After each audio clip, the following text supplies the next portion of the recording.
Week 14 of my 52-week challenge. This time, I want to talk to you about my full circle moments. I've had a wonderful vacation. I gave myself a vacation. I've traveled, let's see, January, I went to Virginia Beach for my birthday. And then February, I went to on a cruise with my daughter because it's her 30th birthday this year. Her birthday is in May. Um, and then I wanted to do something else because we had a long, cold winter. So I decided I would go out to Los Angeles because it was Resurrection Week, I call it, where there was Good Friday on the April 3rd, and then Resurrection or Easter Sunday was the 5th.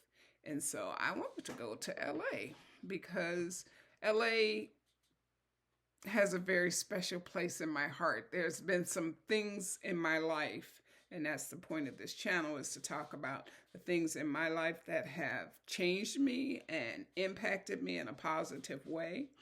I had some real life lessons to learn on my first experience moving out to the West Coast. I moved to Los Angeles. I got a job in 2019.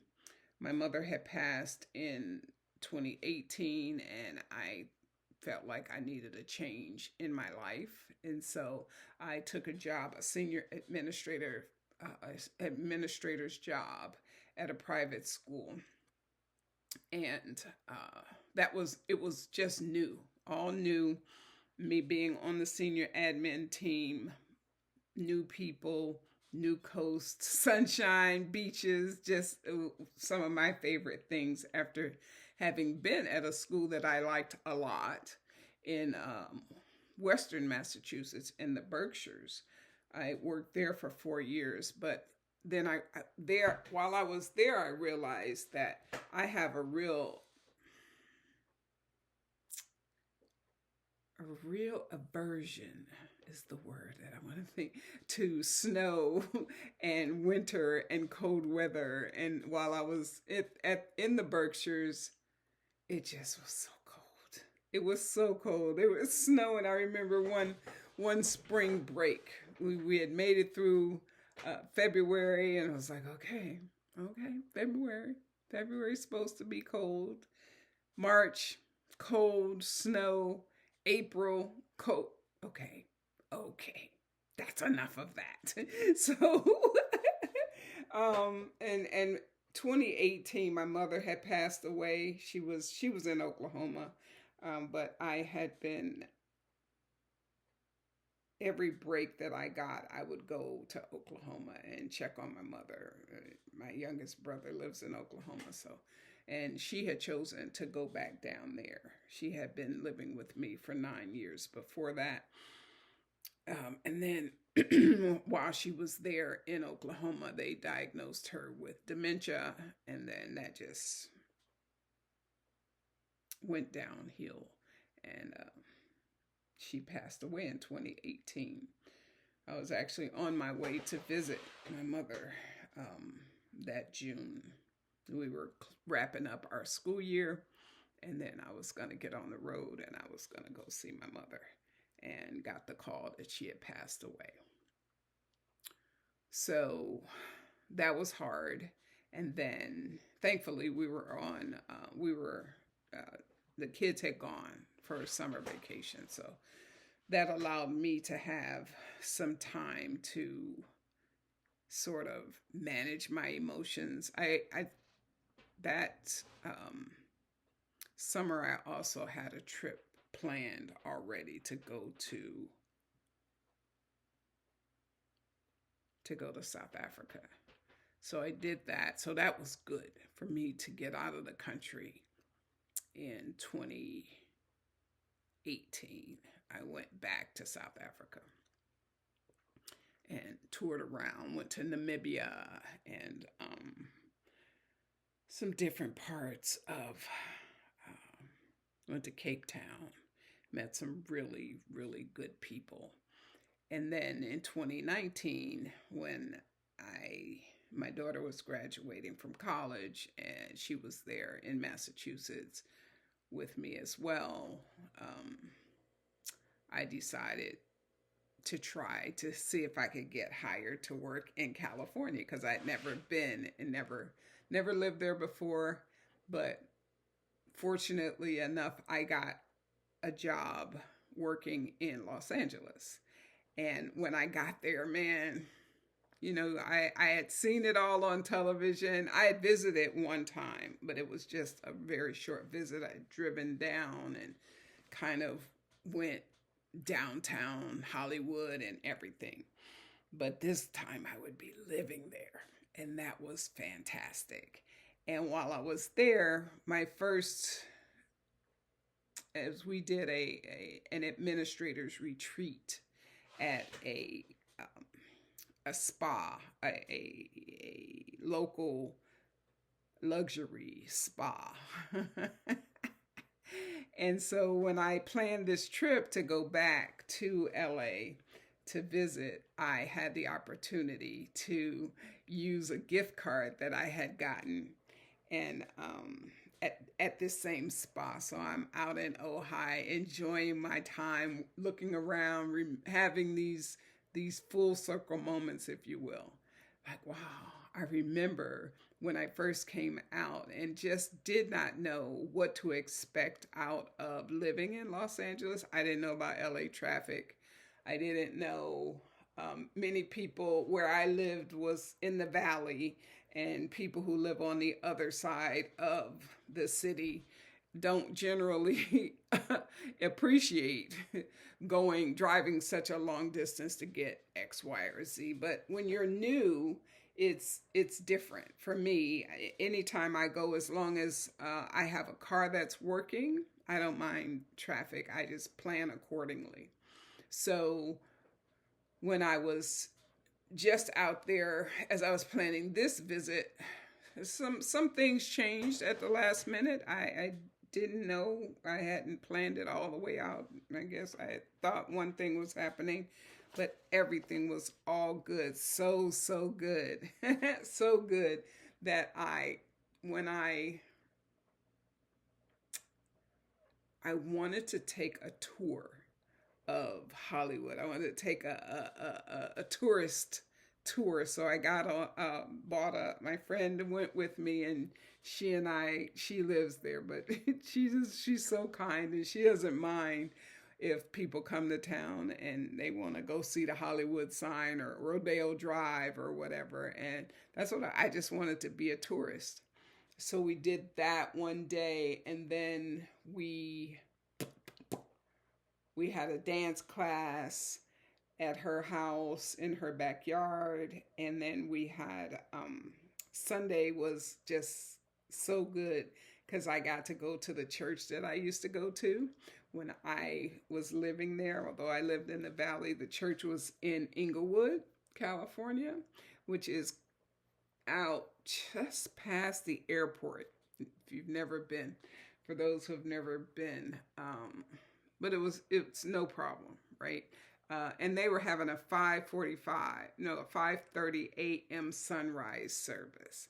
And growing up, I can remember going to church like that, and there being a sunrise service, and that's, I was looking forward to that. And then went to my friend's church after that, and just had a great time on Sunday. And then Monday was when we went to the spa. So much fun. Except for the fact that I brought my swimsuits. I'm a swimmer now. I go to the Y 5 days a week, so I have swimsuits. I brought them with me to California, and when we loaded up to go out to the spa, I left my swimsuit at the house. And so I ended up buying me a new swimsuit, which is fine. It's fine. And just enjoyed being at the spa again, remembering what it was like the first time I had gone and how beautiful it is out in Ojai, and Just the service that you get when you go to a high end spa. They take good care of you, and my massage was everything. I came out of there. The woman that did my massage, Claudia, was fantastic, and she said to me that she was 72 years old, and she said she had wanted to be an educator, had thought at one point about being an educator, and went a different route. And I was like, yeah, I know people like that. I can remember when I made the decision to go into education. Didn't know that I would stay for 25 years, but I did. And I don't have very many regrets about my life.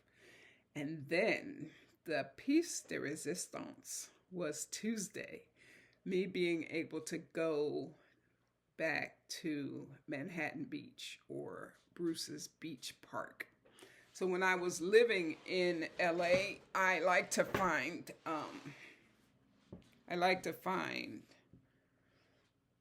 historical places, and I discovered, especially historical places, where did Black people leave their mark in whatever city I'm in, city, state, whatever.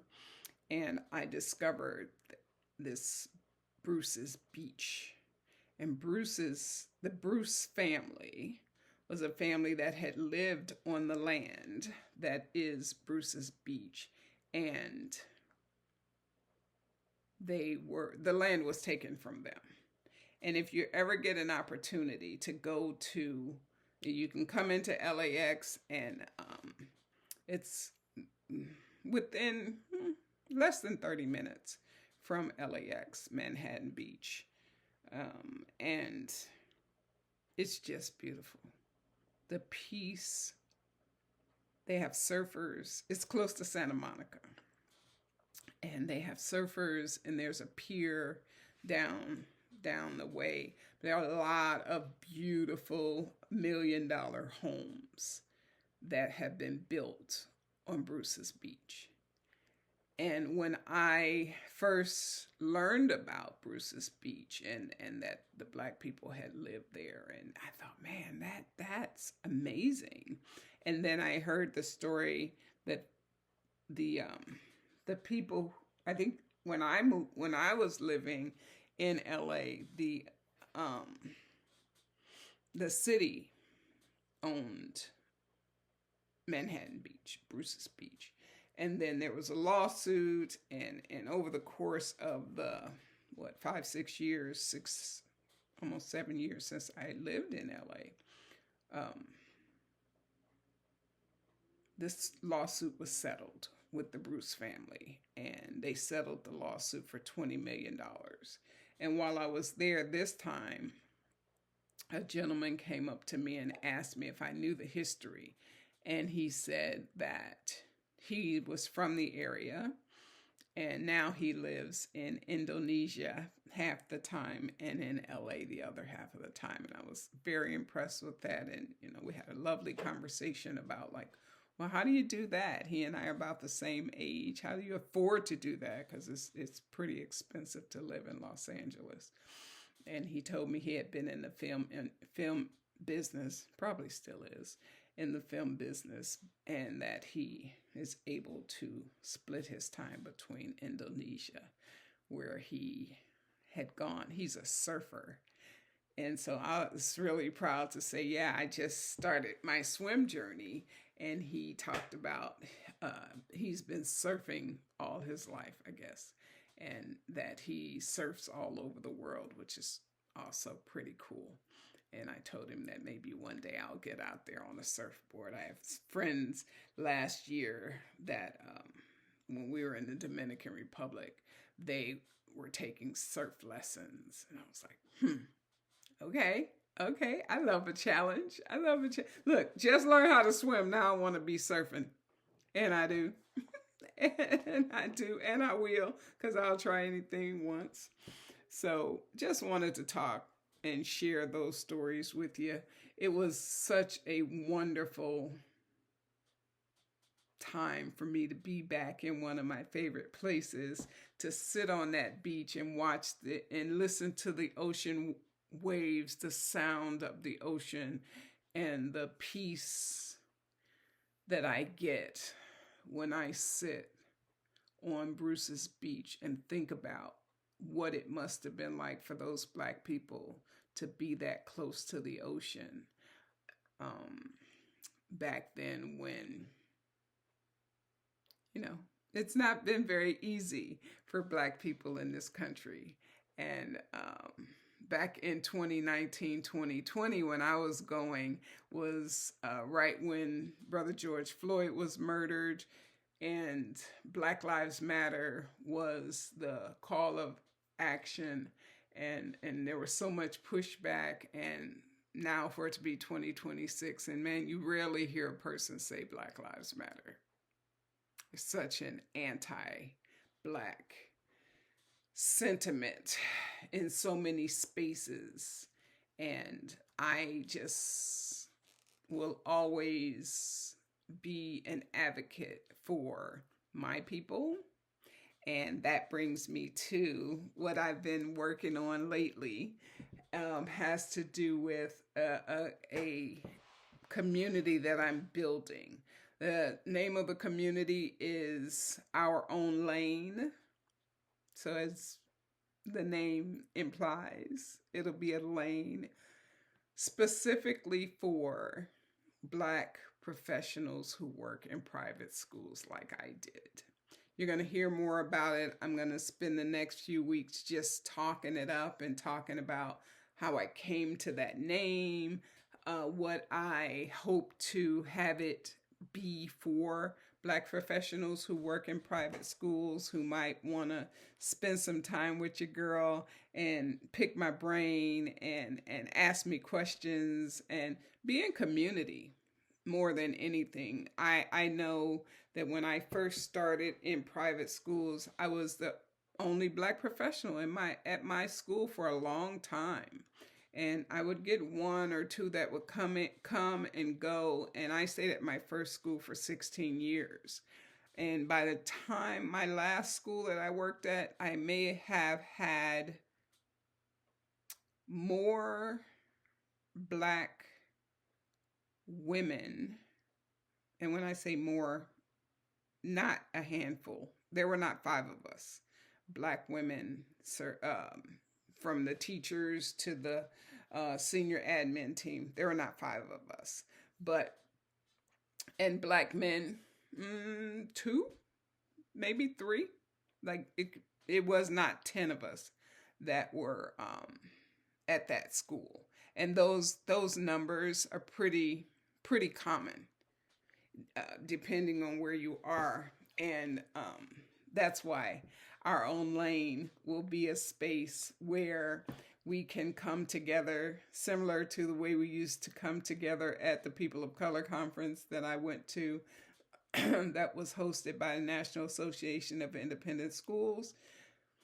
Our Own Lane is going to be in that vein. It's going to be like, hey, come in, bring your full self, take your mask off, or at least lower it down a little bit, and find your people.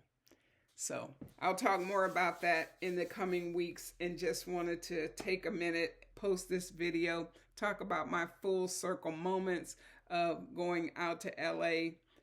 This country is vast. This world is big, and it feels smaller when you are in community with people. And I am a community builder, always have been. And this new community, I'm really excited to invite you into. If you are a Black professional who works in private schools, I will have links and those kinds of things in the coming weeks. Specifically by April 29th, I will roll it all the way out so you can see everything I'm working on. Right now, just let me keep working on being consistent and weekly posting these videos. I've done it. Week number 14 in the books. I'll see you next week. Take care. Bye.